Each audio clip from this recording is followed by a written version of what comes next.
કેવીની class YouTube ચેનલમાં આપ સરે મિત્રોનું હું દિલથી સ્વાગત કરું છું। આજે વિદ્યાર્થી મિત્રો વાત કરવાના છીએ ધોરણ 5માં આપણી નવીન સ્વાધ્યાયન પોથી જે આપવામાં આવેલી છે તેમાં ભાગ નંબર 3ની અંદર હિન્દી વિષયનો પાઠ નંબર 10 શીખો, જેના પાઠનું આપણે આ વિડીયોમાં સચોટ સાચું અને સંપૂર્ણ સોલ્યુશન જોવાના છીએ।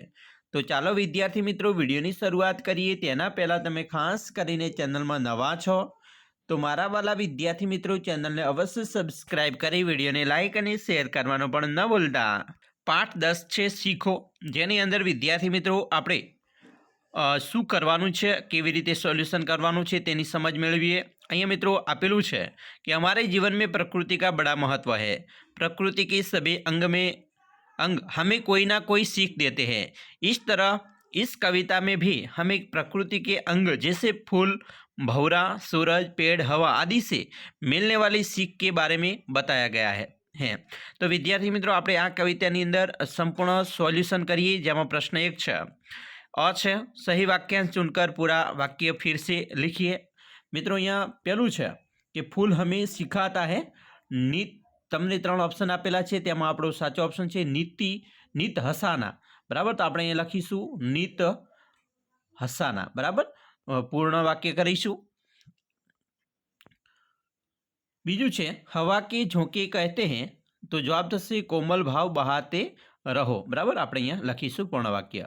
ત્રીજું दूध और पानी हमें सिखाता है, क्या सिखाता है तो मिलो और मिलाते रहो, बराबर। अच्छा 4 लता और पेड़ कहते हैं सबको गले लगाओ, बराबर। क આવશે। તો આવી રીતે આપણે પૂર્ણ વાક્ય બનાવીશું। પાંચમો છે પૃથ્વી कहती है सच्ची सेवा करो, बराबर। અ આવશે આપણો જવાબ। હવે આપણે જોઈશું પ્રશ્ન 1નો બ છે कविता में से निम्नलिखित भावार्थ वाली पंक्तियां ढूंढकर लिखिए। જેની અંદર પહેલું છે सुख हो या दुख हो हमें हमेशा हंसते रहना चाहिए, तो जवाब थશે फूलों से नित हंसना सीखो। बीजू हमें हर एक प्राणी की सेवा करनी चाहिए, तो मित्रों काव्य पंक्ति थશે पृथ्वी से सीखो प्राणी की सच्ची सेवा करना। 3 हमें सदैव प्रगति करनी चाहिए, तो धुएं से सीखो हरदम ऊंचे ही पर चढ़ना। 4 हमें सबसे हिल मिलकर रहना चाहिए, तो जवाब थશે दूध तथा पानी से सीखो मिलना और मिलाना। હવે વિદ્યાર્થી મિત્રો પ્રશ્ન 1નો ક છે એની વાત કરીશું। ઉચિત વિકલ્પ ચૂનકર જે બોક્સ આપેલું છે તેમાં ક્રમ લખવાનો છે। મિત્રો અહીંયા પહેલું છે નીત હસના, તો જવાબ થશે ફૂલ સે શીખના, એટલે કે 4 નંબરનું આવશે। ગાતે રહેના ભવરો છે 3 નંબર। दुख में धीरज धरना पतझड़ के पेड़, तो 5 नंबर आवશે। मिलना और मिलाना दूध तथा पानी से, तो 6 नंबर। अंधेरा हरना, तो जवाब थશે दीपक से सीखो 7 नंबर। जगना और जगाना सूरज की किरणों से सीखो 1 नंबर। कोमल भाव बहाना, तो हवा के झोंकों से सीखो, हवा के झोंकों से सीखो 8 नंबर आवશે। ऊंचे चढ़ना, तो धुआं 9 नंबर। सबको गले लगाना 10 नंबर आवશે। लता और पेड़ से सीखो और सच्ची सेवा करना, तो आवશે पृथ्वी से सीखो 2 नंबर। तो विद्यार्थी मित्रों આવી રીતે આપણે પણ લખીશું યોગ્ય ક્રમ। હવે આપણે જોઈશું પ્રશ્ન 2 એનો અ છે किसी से क्या सीखे सोचकर लिखिए।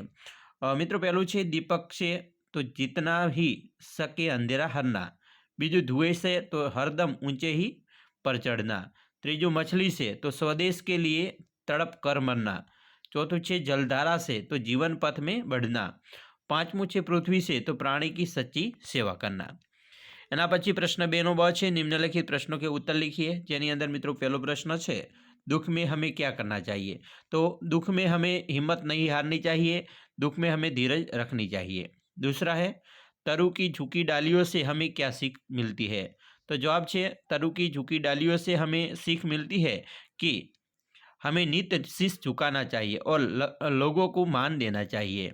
3 कोमल भाव बहाने की सीख हमें कौन देता है, तो जवाब है कोमल भाव बहाने की सीख हमें हवा के झोंकों से मिलती है। 4 दूध और पानी से हमें क्या सीख मिलती है, तो दूध और पानी से हमें मिलना और मिलाना की सीख मिलती है। और 5 सूरज की किरणों से हमें क्या सीख मिलती है, तो सूरज की किरणें से हमें ये सीख मिलती है कि हम स्वयं जागकर दूसरों को भी जगाना चाहिए। आगे जो छठो प्रश्न है, अंधेरा दूर करने की सीख हमें किससे मिलती है? तो अंधेरा दूर करने की सीख हमें दीपक से मिलती है। 7, कविता में प्रकृति की किन किन तत्वों की बात कही गई है? तो कविता में प्रकृति के फूल, भंवरे, सूरज, पेड़, पृथ्वी, नदी इत्यादि से कुछ न कुछ सीख लेने की प्रेरणा दी है। प्रश्न मित्रों 7, काव्य पंक्ति या पूर्ण कीजिए। पहली है, सीख हवा के झोंकों से लो, कोमल भाव बहाना, दूध तथा पानी से सीखो मिलना और मिलाना। बीजी काव्य पंक्ति है, मछली से सीखो स्वदेश के लिए, तड़प कर मरना, पतझड़ के पेड़ों से सीखो दुख में धीरज धरना। और तीसरी काव्य पंक्ति है, जलधारा से सीखे आगे, जीवन पथ में बढ़ना, और धुएं से सीखो हरदम ऊंचे ही पर चढ़ना। तो આવી રીતે આપણે કાવ્ય પંક્તિ મિત્રો પૂર્ણ કરીશું। प्रश्न 4, निम्नलिखित मुहावरों के अर्थ देकर वाक्य के में प्रयोग कीजिए। જેની અંદર મિત્રો પહેલું છે शीश झुकाना। तो शीश झुकाना यानी सम्मान देना, श्रद्धा व्यक्त करना। बाप के सामने पुत्र का शीश झुक गया। दूसरा है कोमल भाव बहाना, यानी कि किसी को बहलाना या दया दिखाना, उसने कोमल भाव बहाकर सभी को मना लिया। तीसरा है ऊंचे चढ़ना, यानी कि सफलता प्राप्त करना, ऊंचे पद पर पहुंचने की कोशिश करना। तो मित्रों वाक्य प्रयोग थशे, उसने कड़ी मेहनत करके अपनी जिंदगी में ऊंचे चढ़ने की राह बनाई। प्रश्न मित्रों 5 नो अ है, निम्नलिखित वाक्यों में से संज्ञाएं ढूंढकर लिखिए। मित्रों पहलू है, मछली जल की रानी है, तो संज्ञा थशे मछली, जल अने रानी। दूसरा है, दीपक सच्चा बालक था, तो संज्ञा थशे दीपक, बालक। तीसरा, गिरनार ऊंचा पर्वत है, तो संज्ञा थशे गिरनार, पर्वत। चौथुं, दीक्षिता अंबाजी जा रही है, तो दीक्षिता अंबाजी थशे। ने गंगा पवित्र नदी है, तो संज्ञा थशे गंगा ने नदी।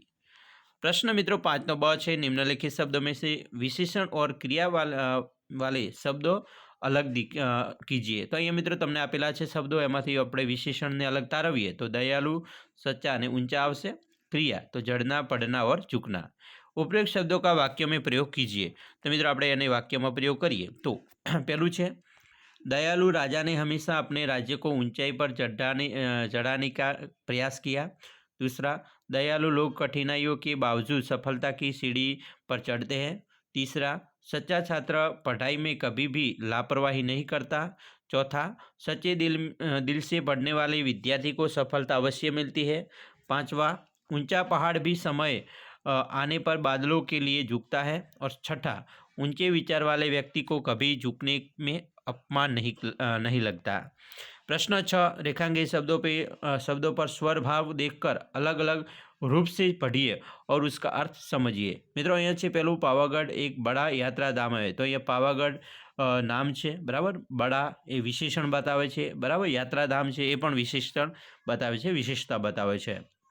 बीजू, नर्मदा हमारी बड़ी नदी है, तो अहींया नर्मदा नदीनी बात करी छे, पाछी हमारी अने बड़ी एटले एक विशेषण बतावे छे।